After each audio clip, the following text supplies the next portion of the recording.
All right, this looks like a little glass jar, maybe not that big a deal. Well, it does hold 2 ounces. Why is that a big deal? Let me back you up. This is from the American Revolution. This is a medical phlegm.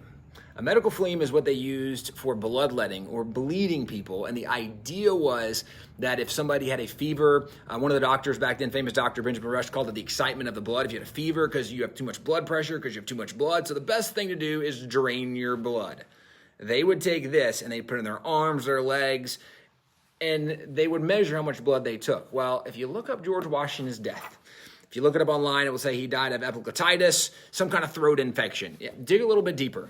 This is the medical journal that includes the story of George Washington's death. And it says that when he got sick, George Washington initially bled himself 12 or 14 ounces, which is 6 or 7 of these.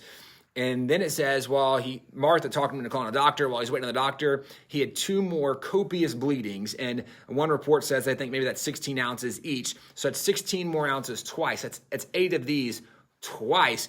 Then the doctor shows up and it says that the doctor said, hey, this guy's not looking good. We should do some serious bleeding. And the doctor took 32 ounces. That's 16 of these filled up.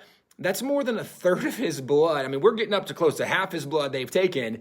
This is an interesting piece of history, and it's something that if you're not familiar with Washington's story, bloodletting, or this, it's kind of graphic, but it's kind of crazy how much medicine's changed. I'm pretty glad it did, but this is how they used to measure blood.